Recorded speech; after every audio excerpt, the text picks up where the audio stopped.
प्रिय छात्रों, राजस्थान माध्यमिक शिक्षा बोर्ड प्लस टू का बहुत ही नजदीक है और मैं आज आपको फिजिक्स में कुछ ऐसी चीजें बताऊंगा कि आपको क्वेश्चन किस तरीके से करने हैं। साथियों, मैं आज आपको अगर एग्जाम परीक्षा के बारे में अगर आपको ये बता दूं क्वेश्चन किस तरीके से आएंगे तो आप मेरा जो वीडियो है इसको नहीं देखोगे। इसलिए मैं पहले आपको कुछ चीजें मैं समझा रहा हूं तो उनको समझने की कोशिश करना। साथियों, मैं आपके लिए एक शानदार चीज लेके आया हूं आज, और वो जो शानदार चीज ये है कि आपका जो पहला क्वेश्चन होगा वो होगा मात्रक से संबंधित। तो साथियों, हम इस मात्रक से संबंधित जो क्वेश्चन है इसको हम किस प्रकार से हल करेंगे, इस क्वेश्चन के बारे में हम जाने। तो स्टूडेंट्स, आप इस बात को ध्यान रखना कि हम जो क्वेश्चन है ना वो किस प्रकार से हल करेंगे, इस बात को थोड़ा सा देखेंगे हम। तो देखो, हमारा जो पहला क्वेश्चन होगा वो होगा मात्रक से संबंधित। किससे संबंधित होगा? मात्रक से संबंधित होगा। किससे संबंधित होगा? मात्रक से संबंधित होगा। तो इसलिए साथियों, आपको क्या ध्यान रखना है कि ये जो क्वेश्चन है मात्रक से संबंधित है वो कौन कौन से होंगे। जैसे आपको किसका मात्रक पूछा जा सकता है? जैसे आपको मात्रक पूछा जा सकता है वैद्युतीय आवेश का, और इसके बाद में आपको किसका पूछा जा सकता है? वैद्युतीय धारा का, और वैद्युत धारा के बाद में आपको मात्रक पूछा जा सकता है जैसे विद्युत क्षेत्र, और विद्युत क्षेत्र के बाद में आपको मात्रक पूछा जा सकता है वैद्युत द्विध्रुव आघूर्णन, और नंबर 5 पे नाम आता है वैद्युत फ्लक्स, और नंबर 6 पे जो नाम आता है वो है विभव, वैद्युत विभव एवं विभवांतर, और नंबर 7 पे नाम आता है वैद्युत धारिता।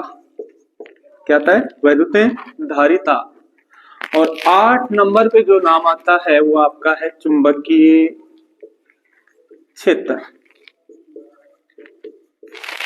और 9 नंबर पे जो अपन नाम लेंगे वो होगा यानी कि चुंबकीय फ्लक्स,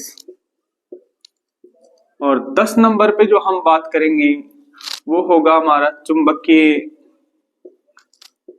ध्रुव प्रबलता या सामर्थ्य, और 11 नंबर पर जो नाम होगा अपना वो होगा चुंबकन तीव्रता, और 12 नंबर पर जो मात्रक होगा वो होगा हमारा चुंबकन क्षेत्र, और 13 नंबर पर जो मात्रक होगा वो हमारा होगा गतिशीलता, और 14 नंबर पर जो मात्रक होगा वो होगा अपवाह वेग, और 15 नंबर पर जो मात्रक होगा वो होगा प्रतिरोध, या 16 नंबर पर जो मात्रक होगा वो होगा हमारा प्रतिरोधकता, और 17वें नंबर पर जो मात्रक होगा हमारा होगा चालकता,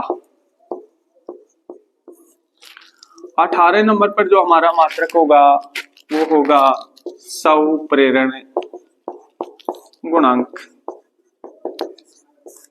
और 19 नंबर पर जो मात्रक होगा अनोन्य प्रेरण गुणांक, और 20 नंबर पर जो मात्रक होगा वो होगा हमारा रेडियो सक्रियता,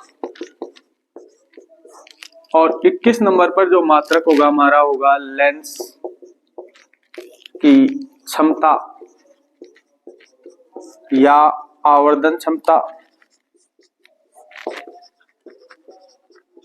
या लेंस की शक्ति। तीनों एक ही बात है स्टूडेंट्स। तो मैंने आज अपन इन मात्रकों के बारे में पढ़ेंगे, यानी कि विद्युत आवेश का मात्रक क्या होता है, विद्युत धारा का मात्रक क्या है, विद्युत क्षेत्र का मात्रक क्या है। जैसे ये विद्युत आवेश है अपना, तो ये जो विद्युत आवेश है इसका मात्रक क्या है, विद्युत धारा का मात्रक क्या है, विद्युत क्षेत्र का मात्रक क्या है, विद्युत द्विध्रुव घूर्णन का मात्रक क्या है, विद्युत फ्लक्स का मात्रक क्या है, विद्युत विभव का मात्रक क्या है, विद्युत धारिता का मात्रक क्या है, चुंबकीय क्षेत्र का मात्रक क्या है, और चुंबकीय फ्लक्स का मात्रक क्या है, चुंबकीय ध्रुव प्रबलता का मात्रक क्या है, चुंबकन तीव्रता का मात्रक क्या है, चुंबकन क्षेत्र का मात्रक क्या है, गतिशीलता का मात्रक क्या है, अपवाह वेग का मात्रक क्या है, प्रतिरोध का मात्रक क्या है, प्रतिरोधकता का मात्रक, चालकता का मात्रक, स्वप्रेरण गुणांक और अनोन्य प्रेरण गुणांक, और रेडियो सक्रियता, लेंस की क्षमता, आवर्धन क्षमता, ये इन चीजों के हमें मात्रक आने अति आवश्यक है। स्टूडेंट्स, जो बोर्ड के एग्जाम है उसमें लगभग ये मान के चलना कि 1.5 नंबर का जो क्वेश्चन होगा वो आपके इन्हीं में से एक क्वेश्चन होगा। हालांकि आपको ऐसे लग रहा है कि ये हार्ड है, बिल्कुल नॉर्मल टॉपिक है। अब अपन को ये मात्रक कैसे याद करने हैं, तो ऐसा नहीं है कि आपको मात्रक आते हैं लेकिन आप फिर भी इन क्वेश्चनों को गलत करने की संभावना ज्यादा रहती है। तो आप देखो स्टूडेंट, जैसे मैं बात करूंगा विद्युत आवेश की, तो आपको पता है भी विद्युत आवेश का मात्रक होता है कूलाम। क्या होता है? कूलाम। लेकिन ये कूलाम है कौन सी पद्धति में, एसआई या एमकेएस पद्धति।